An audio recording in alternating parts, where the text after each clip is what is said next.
Bonjour! Aujourd'hui, j'ai eu la chance de recevoir à nouveau Lauriane Lacerte, qui est orthophoniste. Aujourd'hui, Lauriane est venue nous parler du trouble développemental du langage. Alors, on a tout défini c'était quoi, à quoi ça peut ressembler au quotidien un enfant qui a un TDL. Bonne écoute. Bienvenue au podcast Grandir ensemble. Ensemble! Par Placote. Lauriane, bonjour. Bonjour, Alexandra. Je suis vraiment contente de te recevoir à nouveau aujourd'hui. C'est pas ta première fois. Non, c'est ma troisième, je pense. Troisième, je pense, ouais, c'est ça. Je vais te laisser te présenter, puis après ça, on va parler de notre sujet, le trouble développemental du langage. Ben, je m'appelle Lauriane Lacerte, je suis orthophoniste depuis maintenant 11 ans. Je travaille en pratique privée depuis presque mes débuts, là, je vais dire ça comme ça. Donc, c'est ça, je suis spécialisée en coaching parental, donc en accompagnement pour les parents et auprès des jeunes plus d'âge scolaire, secondaire, cégep. Ouais. Et aussi, je fais la formation pour les éducatrices, les milieux de garde, etc.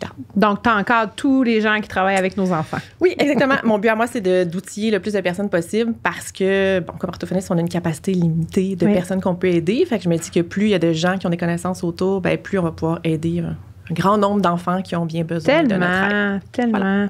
Allons-y. Yes. TDL, trouble développemental du langage. Autrefois, on appelait ça dysphasie. Ça fait pas très longtemps que le terme a changé. C'est 2017. Oui, c'est ça. Je suis à jour. Donc, pourquoi ce terme-là? Premièrement, pourquoi ça a changé? Parce que là, moi, mon garçon a officiellement un diagnostic de dysphasie, parce que dans le temps, c'était ça.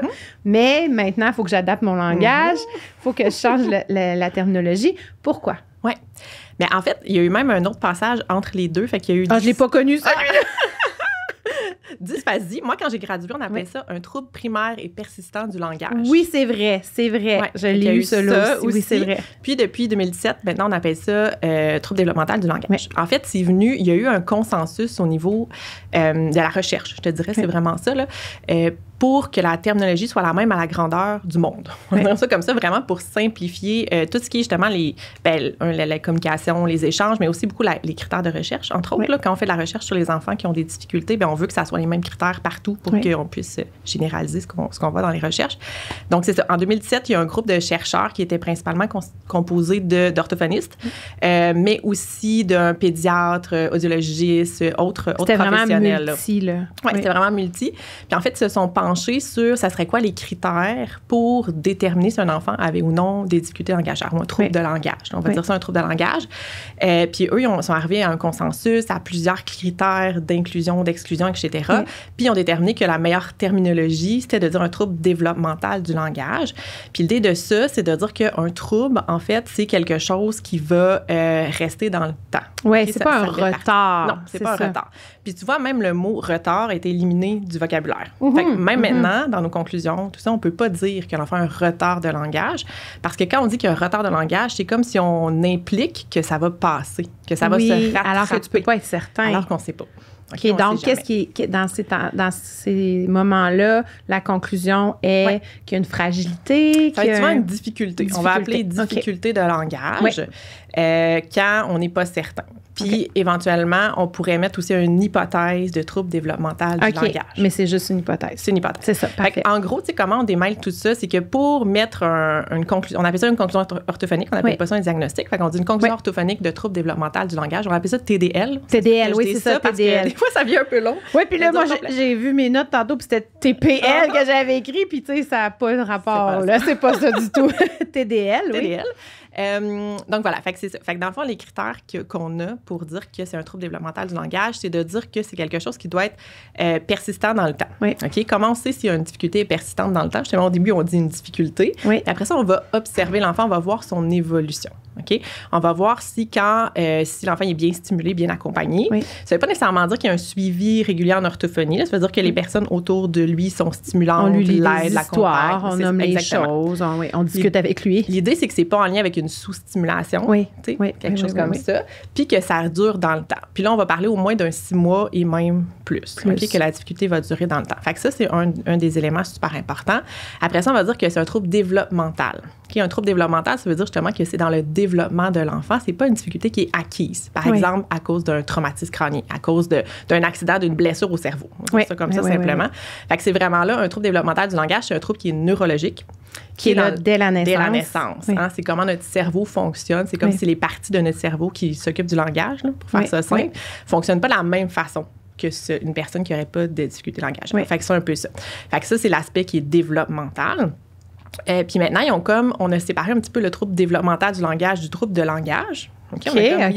Deux catégories.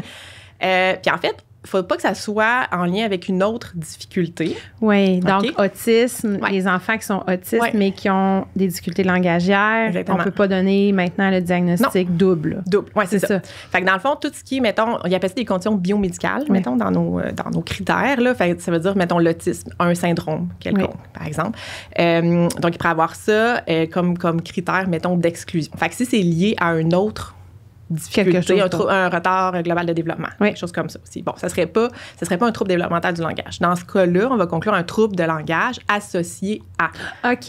Donc, c'est comme ça la conclusion. Mais il y a quand même un trouble de langage. Oui, il y a quand même la même difficulté langagère est là, c'est persistant, ça va rester. Mais on ne peut pas dire que c'est un trouble développemental du langage. Je comprends. Exactement. Fait que quand les cocos pratico-pratique. Quand les cocos sont petits puis qu'on les voit, mettons, en évaluation, qu'on remarque qu'ils ont des difficultés, souvent, on va dire, bon, là, cet enfant-là, il y a un défi langagier, une difficulté langagère, quelque chose comme ça. Puis là, on va voir si ça va rester dans le temps. Puis plus on attrape, en gros guillemets, les enfants jeunes, bien, plus là, on va souvent conclure à une difficulté de langage, des défis. Puis on va voir comment ça évolue dans le temps.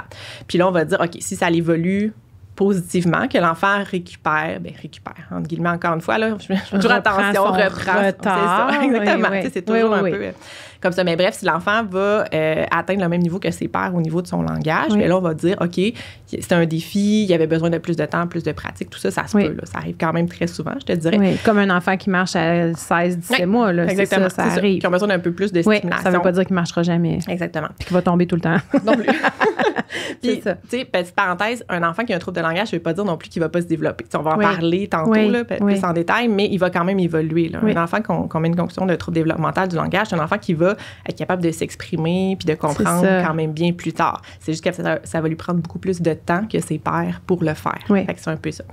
Fait qu'il y a comme tout cet aspect-là, fait qu'on va dire souvent une difficulté. Ça arrive qu'on va mettre justement une hypothèse de trouble développemental du langage. Ça, c'est quand on voit un enfant peut-être qui a des difficultés qui sont plus marquées. Tu sais, souvent, on va mettre ça quand on se dit, tu sais, oui, il est en difficulté, oui, ça fait pas 6 mois qu'on le suit, ou on n'a pas travaillé des choses très spécifiques, où les parents n'étaient pas bien accompagnés, mettons, pour aider leur enfant. Fait que là, on se dit, OK, on va voir comment ça va, mais moi, comme professionnelle, mettons, j'ai un gros doute que dans 6 mois, cet enfant-là va avoir rattrapé ses pairs. Parce que l'écart est comme important. Trop important. Où les difficultés sont marquées. Où les difficultés vont toucher plusieurs sphères du langage. Fait qu'il y a un petit peu tout ça qui vient là-dedans, qui va nous indiquer un peu si on y va plus vers une hypothèse. Puis une hypothèse, ça peut tomber. Hein. Des fois, on se trompe. Ça arrive. Des fois, on va mettre une hypothèse de trouble développemental du langage. Puis finalement, l'enfant va très bien évoluer. Puis éventuellement, il n'aura plus son hypothèse. Fait qu'il y a un peu tout ça, je dirais, là-dedans. OK. Puis là, puis parenthèse, le projet dont tu parles, c'est le projet Catalyse qu'on appelle. Fait que si jamais il y en a qui veulent aller lire plus là-dessus, c'est très facile à trouver sur Internet. Donc, allons-y. À quoi ça ressemble un enfant avec un TDL? Quand tu les reçois, toi, ou quand on est intervenant, parent, qu'est-ce qu'on peut voir là, qui devrait nous mettre la puce à l'oreille et dire faudrait que je surveille peut-être ça. Ou faudrait que je prenne peut-être une petite note, que je me dise, OK, quand il va faire telle chose, je vais l'observer un peu plus. Qu'est-ce qu'on doit faire comme parent? Qu'est-ce qui devrait nous allumer là-dessus? Là? Fait que dans le fond, il y a comme 2 volets à tout ce qui est un trouble de langage, en fait. Fait que le langage, c'est complexe et c'est vaste. Donc, dans le fond, quand on parle du langage, des difficultés de langage, tout ça, ce qu'on va regarder, c'est est-ce que l'enfant va bien comprendre? Et ça, c'est un des aspects, tout ce qui est la compréhension verbale, la compréhension langagère. OK? Là, on ne parle pas nécessairement de la compréhension de gestes ou de... Bon, vraiment le langage des mots. Donc, ça, on va regarder. Fait que ça pourrait être... on pourrait voir, mettons, un enfant qui a la difficulté à comprendre les consignes, puis pas parce qu'il n'est pas attentif, là. Oui, c'est ça. Aussi, là. C'est ça. On peut avoir d'autres problématiques. Il y a d'autres difficultés qui viennent avec, qui peuvent venir à côté, mais pas nécessairement parce qu'il est attentif. On attire son attention, on lui dit une consigne, puis il y a de la difficulté, par exemple, à comprendre. Ou, puis la compréhension, pas nécessairement... c'est souvent la compréhension des mots, mettons, dans le consigne, ou des concepts dans notre consigne qui sont peut-être un peu plus abstraits, moins connus par l'enfant. Il y a tout ça. La compréhension aussi des mots. Un enfant qui a une difficulté langagère, il va avoir plus de mal que ses pairs à apprendre le sens des mots. Okay. Donc, ce qui va se passer, c'est qu'il a besoin de beaucoup, beaucoup plus d'exposition aux mêmes mots pour l'apprendre. Fait que des fois, on se dit, ben, tu sais, ce mot-là, j'ai déjà montré ce livre-là, on l'a vu comme 20 fois avec cet animal-là, puis je lui demande de me le montrer, il sait toujours pas c'est où, c'est quoi, il différencie pas, il mélange tout. Il mélange. Fait qu'un peu tout ça. Fait que tout ce qui est l'aspect compréhension, quand les enfants sont un petit peu plus grands au niveau de la compréhension, on va voir aussi les structures de phrases. Hein? Fait que dans le fond, les structures de phrases, il y a des phrases très simples. Le garçon mange sa pomme. Il y a des phrases qui sont inversées. Il y a des phrases qui ont des compléments dans les phrases. Donc, il y a des enfants que quand il y a trop d'informations à gérer à la fois, verbales, mettons, ben, ils sont pas capables de faire le lien entre tout ça aussi. Par exemple, c'est, je sais pas moi, la fille est poussée par le garçon. Est-ce que c'est la fille qui pousse? Est-ce que c'est le garçon qui pousse? Il y a comme un niveau de complexité là-dedans qui peut être plus difficile là, pour ces enfants-là qui ont un TDL. Fait que ça, c'est tout ce qui est la compréhension. Fait que juste voir si ça a l'air clair. Tout ce qui est aussi, je te dirais, dans la compréhension, on appelle ça les inférences, faire des déductions logiques. Des choses non dites, mais qu'on devrait déduire. Oui, puis qu'on devrait être capable d'aller trouver tous les petits indices pour tout mettre ça ensemble puis faire un raisonnement logique, une déduction en arrière de ça. Fait que ça aussi, ça peut être difficile. Tu sais, prédire qu'est-ce qui va se passer après. Tu sais, aller dire, OK, ben là, le petit garçon, il a vécu telle situation, je sais pas, moi, il a perdu ou son camion il est brisé, comment est-ce qu'il se sent? Oui. Okay? Fait que tout ça, là, quand toute la compréhension du temps aussi, hein, tout ce qui est, ça va un peu avec les inférences, c'est pas concret, là, tu sais, ça aussi, je pense. Orientation temporelle, oui, ça peut être difficile aussi. Tout ce qui est temporel, hier, demain, tu sais, tout ce qui est raconter quelque chose aussi, comprendre une narration, comprendre une histoire, comprendre un film, tout ça, là. Ça peut être compliqué. Fait que ça, c'est tout l'aspect de compréhension. Puis je te dirais, c'est souvent l'aspect qu'on voit le moins. Oui. Qu'on voit le moins, puis qu'on n'a presque jamais d'inquiétude de la part des parents. Bien, des fois, est-ce qu'on peut mettre ça sur le dos de il n'est pas attentif, tu sais, il est encore petit. C'est souvent ça aussi, là, il est encore petit. Puis on compare pas trop, on sait pas trop. C'est notre première fois comme parents. On sait pas ce qu'ils devraient comprendre ou pas, savoir ou pas. Puis je te dirais que souvent, on va compenser beaucoup plus facilement, nous comme adultes, les difficultés de compréhension que les difficultés d'expression. Si l'enfant s'exprime pas bien, on l'entend. On est capable de reformuler notre phrase. Si l'enfant comprend pas, souvent, on va aller même utiliser spontanément des gestes. On va aller utiliser des mots plus simples. On va faire des phrases plus courtes. On va s'adapter, nous, comme interlocuteurs, comme personne qui parle, à cet enfant-là qui a une difficulté parce qu'on est habitué que ça soit comme ça, sans s'en rendre compte. Je comprends. C'est un peu... c'est plus dur à observer. C'est plus dur à observer. OK. Fait qu'il faut quasiment faire une introspection sur nous-mêmes pour voir qu'est-ce que je fais. Est-ce que je répète toujours une deuxième fois plus simple? Est-ce que je fais des gestes? Est-ce que... Oui, OK, je comprends. Puis est-ce que quand on n'est pas en contexte, des fois, les parents me disent « Ah, ben il comprend très bien, mettons mes consignes. » Je lui dis « Enlève tes pantalons, on va les porter dans le panier. » Je dis « Mais est-ce qu'il fait ça tous les soirs avant de prendre son bain? » Est-ce que c'est sa routine? Est-ce que c'est routinier? Il la connaît, la routine, il l'a appris. Est-ce que si tu lui demandes d'autres choses, par exemple, enlève tes pantalons, puis tu vas les porter, je sais pas, dans la chambre à ta sœur, pour une raison, est-ce qu'il va comprendre ou pas? Tu sais, il y a comme des choses comme ça. Moi, je trouve que ce qui a été le plus frappant avec mes enfants, c'est dans la voiture. Parce que là, il n'y a pas de contexte, là, à moins que tu parles de la voiture, là, mais on s'en va à telle place, on part. Tu sais, ça, là, dans la voiture, là, c'est là, je pense que j'ai plus été capable de mettre le doigt sur ce qui n'était pas compris, là. Oui, vraiment. C'est plus difficile. En plus, c'est une voix. C'est beaucoup plus difficile. C'est ça, on peut pas faire de gestes, on peut pas, c'est ça. On peut pas compenser. Puis il y a aussi beaucoup des questions. Tu sais, dans l'auto, des fois, on va poser plus des questions. C'est pas un contexte. On va dire, puis, tu sais, comment a été ta journée? Pourquoi telle chose? Toute la compréhension, c'est des questions. Ça peut être compliqué aussi pour les enfants qui ont un trouble de langage. Fait que ça. Fait que la compréhension. L'expression. L'autre aspect qui est souvent plus visible, justement, parce que là, on a un comparatif avec les pères. Hein, donc, est-ce qu'ils s'expriment comme les autres enfants de son groupe à la garderie, comme son frère ou sa sœur? Oui, ou on comprend pas, carrément, là, vraiment. Puis on comprend pas, encore une fois, ça peut être normal. Les enfants petits, on les comprend moins bien. Plus un enfant grandit, plus on devrait le comprendre. Là. Vers 3 ans, un enfant qui n'est pas compris par la plupart des gens, ça sonne une petite cloche. Là. Normalement, on devrait le comprendre 75 80 du temps. Là. On est là. Quand même beaucoup, là, c'est quand même beaucoup. Oui. Fait que l'expression, dans le fond, dans l'expression, il y a tout ce qui est justement être capable de comprendre parce que l'enfant va prononcer ou bien ou pas bien les mots. OK? Fait qu'il y a tout l'aspect prononciation qui est souvent l'aspect le plus connu. En fait, les demandes de consultation viennent souvent de... les choses comme ça. Les ou changer les mots, un lapin, un pimpin, ce genre de mots-là comme ça. Puis encore une fois, ça, c'est un peu complexe pour les parents d'observer, tu sais, qu'est-ce qui est attendu ou pas entendu en fonction de l'âge, parce que ça évolue beaucoup dans le temps. Tu sais, un enfant petit, c'est normal, il va faire plein de transformations de sons dans les mots, il n'a pas développé tous les sons encore, tu sais, ça évolue graduellement, tout ça. Fait que moi, ce que j'essaie de dire aux parents, c'est vraiment de se fier plus, pas nécessairement au son qu'il dit ou qu'il dit pas, un enfant, parce que ça, c'est assez complexe. Des fois, il va le dire dans un mot, pas dans un mot. Quand on n'a pas les connaissances, c'est plus difficile. Moi, j'ai essayé de voir, est-ce qu'il est compris, comme tu disais tantôt. Tu sais, on appelle ça l'intelligibilité. C'est un long mot. Intelligibilité. Ça, il ne doit pas le comprendre, l'enfant. C'est pas important que l'enfant le comprenne. Fait que ça, fait qu'on a comme des normes par rapport à ça. Est-ce que justement un enfant, est-ce que ton enfant de 3 ans à peu près, est-ce qu'il se fait comprendre par la madame à l'épicerie, tu sais, qui pose une question? Est-ce qu'il est capable d'interagir, de répondre? Puis est-ce que l'autre personne, elle comprend? Ta cousine au party de Noël, est-ce qu'elle va le comprendre si elle l'a pas vu depuis longtemps? Fait qu'à partir de 3 ans, 3 ans et demi, pas mal tout le monde devrait comprendre en gros. Qu'est-ce que il y a certains mots, j'imagine, que des fois restent incompréhensibles. Fait que si l'enfant vient vers toi pour, tu sais, c'est comme une traductrice, un traducteur comme parent de ce que ton enfant dit, ou si l'enfant, il y a des enfants, en fait, qui savent, même à cet âge-là, ils sont quand même très conscients de leurs difficultés, ils vont éviter les situations dans lesquelles il faut qu'ils parlent à un inconnu parce que donc, ils vont paraître plus timides. Exactement. Ouais. OK. Fait un peu ça aussi, garder ça en tête. Ils sont brillants, hein? Ils veulent pas, ils savent, ils se mettront pas dans une situation d'échec. Oui, puis en parenthèse à ça, le TDL ne touche pas du tout l'intelligence de l'enfant. C'est ça, c'est vraiment le niveau du langage, point. C'est ça. Vraiment langagé. C'est ça. Exactement. Fait qu'il y a tout cet aspect-là de prononciation. Fait que est-ce que ton enfant est compris ou pas? Puis vers 5 ans, il devrait être compris comme 100% du temps. Comme vraiment.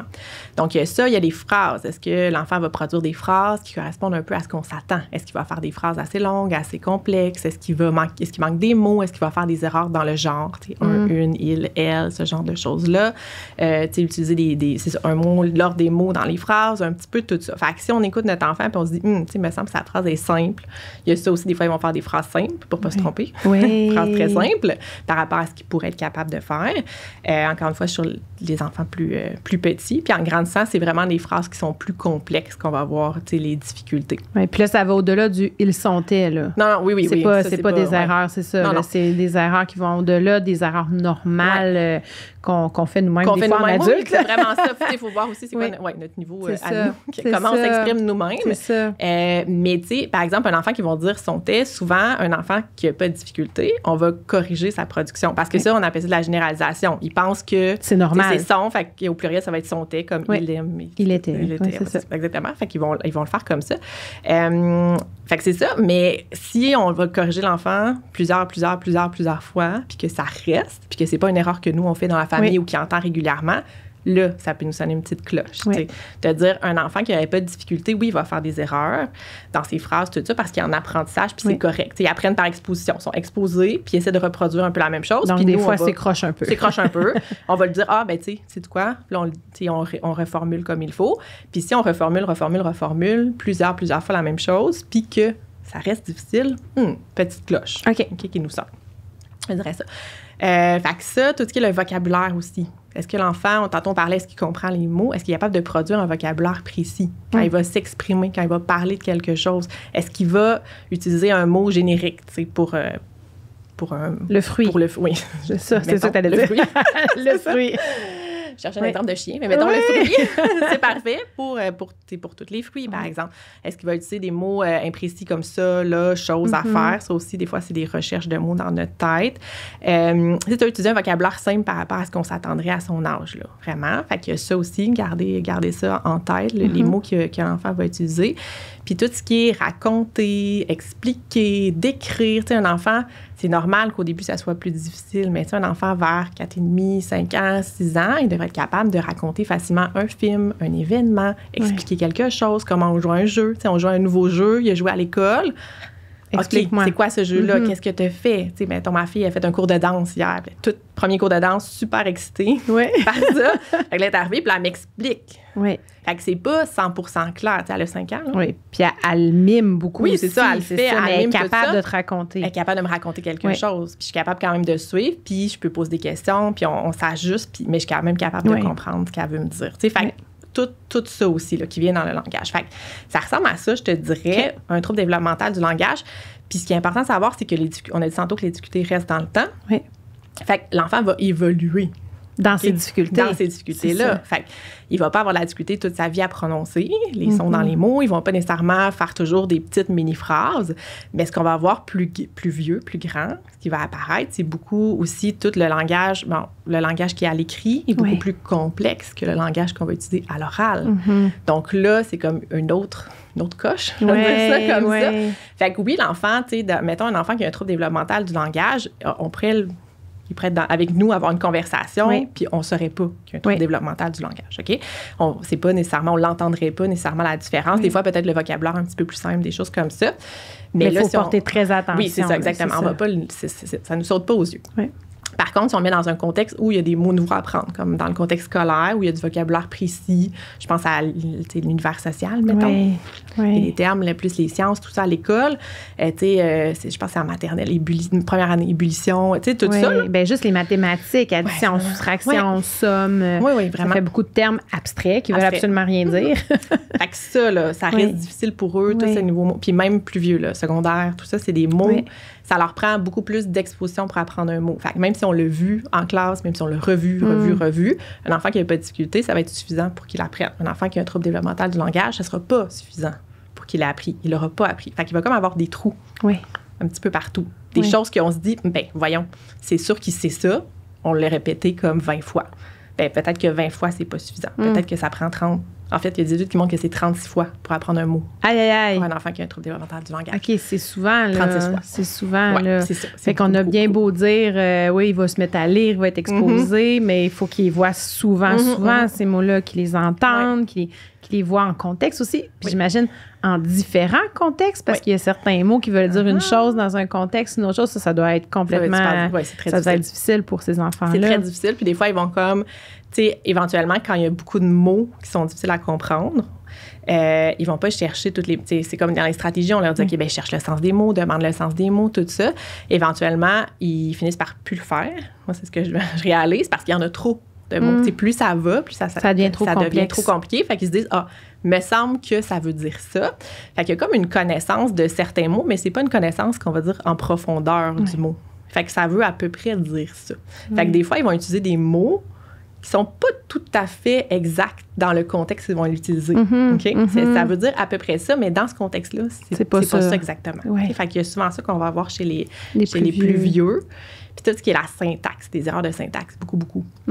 Fait que structure de phrase, soit c'est des phrases très, très simples. Tu sais, vraiment, le sujet, verbe, complément, point, sujet, verbe, complément, point. Ou quand ils essaient de faire des phrases plus longues, ou tu sais, quand ils veulent élaborer leurs idées, là, c'est comme... On s'y perd. Vraiment. On s'y perd vraiment.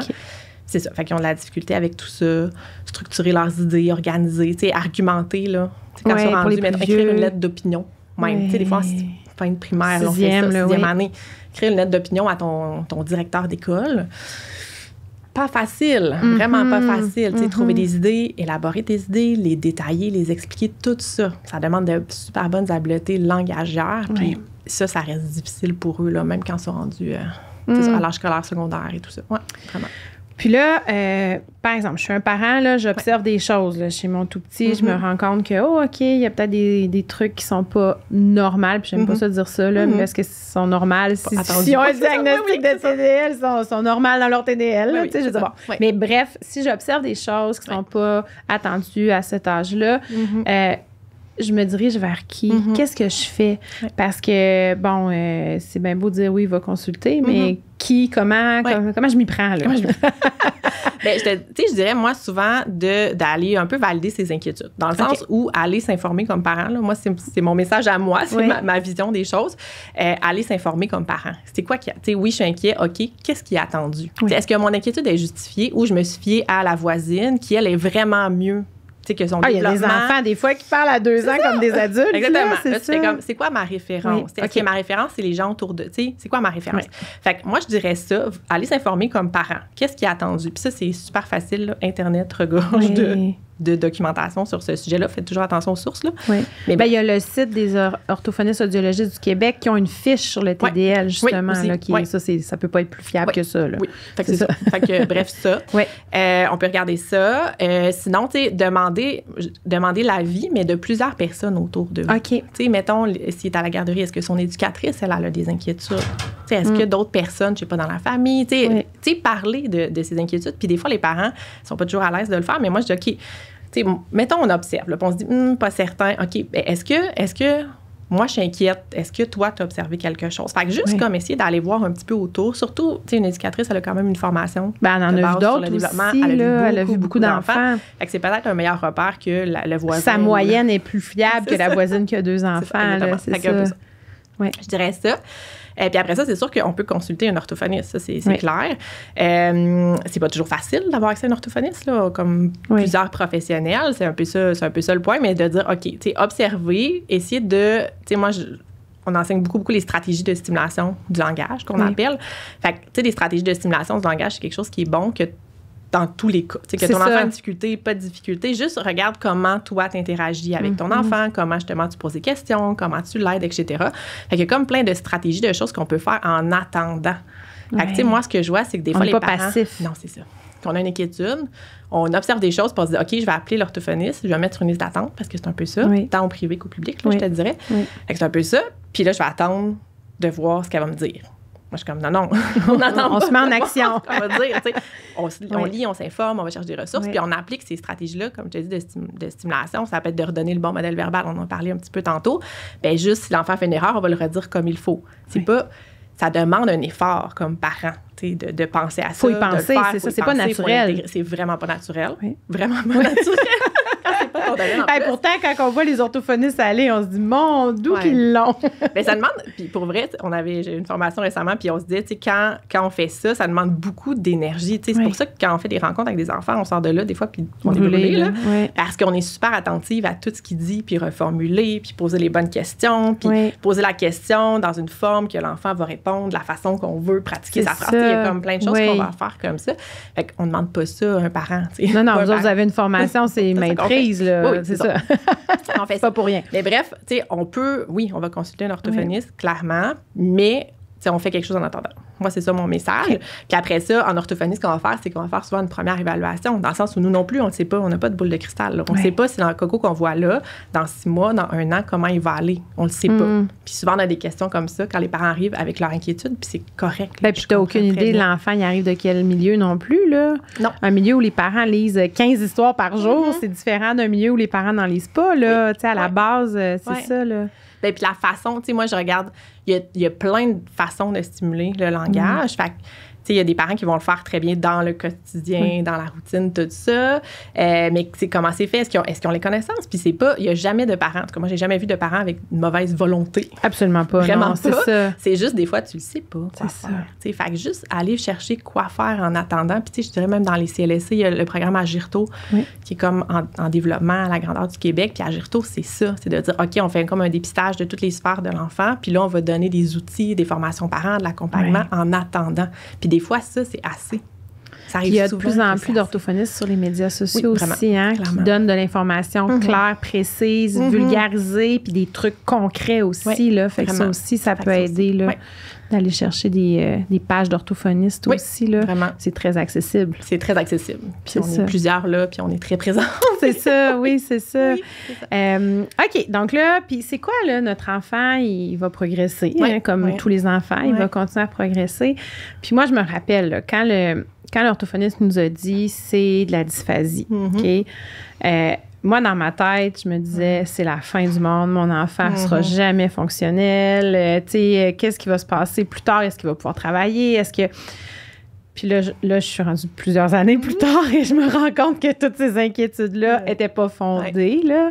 Mais c'est quoi, tu sais, le pronostic après, là? Tu sais, là, on fait notre primaire, là, arrive au secondaire, là, ce qu'on a vu, ce que tu nous as dit, c'est qu'il peut avoir des difficultés qui apparaissent parce que ça se complexifie. Oui, vraiment. Puis, tu sais, le après pour notre enfant, qu'est-ce qu'on... Tu sais, qu'est-ce qu'on peut espérer pour notre enfant, là? Bien, écoute, on peut espérer beaucoup. Je vais dire ça comme ça. Puis en fait, puis là, je vais juste nuancer un petit peu. Ça dépend toujours. On met plus d'indice de sévérité. Oui, parce qu'avant, c'est ça, hein? Il y avait sévère, modéré, léger, c'est ça. Léger, modéré, tu sais. Oui, c'est ça. C'était ça. On fait plus ça. OK? Vous verrez plus sur une conclusion orthophonique de niveau de sévérité. OK. Je dirais Pourquoi? Parce que c'est pas le trouble qui est sévère. Tu sais, le trouble est là. Oui. On a un trouble neurologique, on a un trouble de langage, c'est là. Oui. En fait, ce qu'on va qualifier maintenant, puis on a changé vraiment les conclusions orthophoniques aussi, le Catalyse a fait ça aussi, qu'est-ce qu'on doit mettre comme conclusion vraiment. Oui. Puis en fait, ce qu'on va qualifier ou ce qu'on va, on peut mettre même un niveau de sévérité, puis même encore là, pas toujours, sur l'impact des difficultés dans le quotidien à ce point-ci, à ce moment-ci précis de l'évaluation. Oui. Fait que c'est ça qu'on va faire. Fait qu'on va dire, cet enfant-là a un trouble développemental du langage. Les impacts sont actuellement de se faire comprendre par ses pairs, de comprendre les consignes, d'exprimer sa pensée clairement, Oui. On va comme mettre c'est quoi les impacts dans le quotidien. Puis là, on peut dire, OK, ces impacts-là, actuellement, ils ont une atteinte légère dans sa vie de tous les jours. Oui. Il y a une atteinte sévère parce qu'il n'arrive pas à communiquer ses besoins, mettons, quelque chose comme ça. Fait qu'on va vraiment y aller comme ça. Fait que c'est là qu'on va mettre le niveau de sévérité si on le met. Donc, c'est pas le trouble qui est coté, c'est vraiment l'impact que ce trouble-là a sur la vie de l'enfant.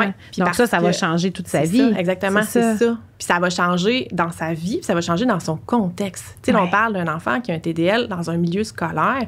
Le niveau de complexité qu'on va lui demander au niveau de l'engagé pour faire ses études, ses apprentissages, c'est complexe. Mm-hmm. Si on envoie ce même jeune-là travailler quelque part, les atteintes ne seront pas les mêmes. Là. L'impact ne sera pas le même. Fait que c'est ça qu'il faut garder en tête. Ça dépend, oui, de l'évolution de l'enfant, mais de ce qui est exigé au niveau langagier dans sa vie. T'sais. Donc, selon les contextes, le niveau de sévérité des impacts va différer. Oui, les impacts vont différer, clairement.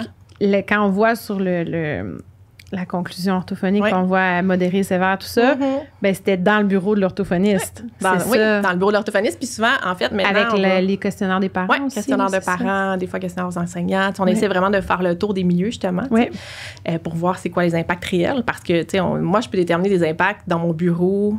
Quand je fais l'évaluation, on me dirait pas de faire ça dans sa vie de tous les jours. Y a-tu besoin de faire ça, cet enfant-là, ou c'est pas ça notre priorité? C'est un peu ça aussi, là, quand on va déterminer nos objectifs.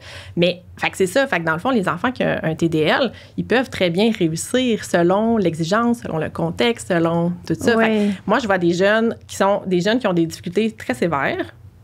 Difficultés sévères, quand on a des impacts sévères. Des impacts sévères sur leur vie. Sur leur vie, qui vont comme faire un parcours scolaire adapté. Parce que si on les met dans un parcours scolaire régulier, ça va trop vite. Justement, on parlait de l'exposition, ça va prendre plus de temps. Ils vont apprendre, mais ils ne vont pas apprendre au même rythme que les autres. Et donc, si on les met dans une classe régulière... Ils vont se perdre. Ils vont se perdre, là, ça ne fonctionnera pas, puis il n'y aura aucun impact positif. Dans donc le sens où ils ne suivront pas. L'impact du trouble serait sévère à ce moment-là. Oui, c'est ça. Parce que dans un contexte d'apprentissage, ça ne fonctionne pas pour eux. Autant qu'il y a des enfants qui ont des TDL qui sont dans des parcours scolaires réguliers et qui fonctionnent bien, avec plus de temps. Souvent, plus d'efforts, un accompagnement, des stratégies, tout ça. Fait que ce qui va rester comme impact, c'est souvent l'effort puis le temps que ça va prendre pour faire, mettons, les apprentissages ou pour communiquer ou pour comprendre quelque chose. Fait que c'est beaucoup ça. Puis ça, est-ce que la difficulté va faire en sorte qu'il est capable de poursuivre en travaillant plus ou même dans un parcours scolaire, mettons, régulier? Ou même s'il travaille plus fort, c'est pas suffisant dans le sens où il n'arrive quand même pas à apprendre aussi vite que ses pairs. Fait qu'il y a un peu ça qui va changer, mais ils vont tout apprendre.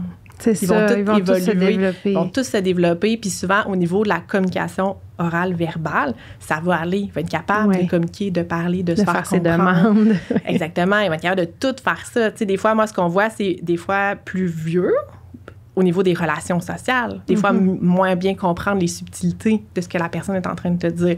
Pas être capable de répondre rapidement, dans une conversation comme du tac au tac, mettons, faire des déductions, des choses comme ça qu'on va voir, au niveau des relations. Des mais fois, c'est très discret. Mais oui, c'est ça. C'est plus quand on est en relation avec une personne proche. C'est ça. Des fois, là, ça peut être... Il y a des difficultés comme ça qui vont ressortir, mais dans la vie de tous les jours... Oui, il y en a des impacts, il y en a des difficultés, c'est sûr. Mais moi, j'avais fait une entrevue avec un jeune, c'est un adulte maintenant, qui est super impliqué au niveau du trouble développemental du langage.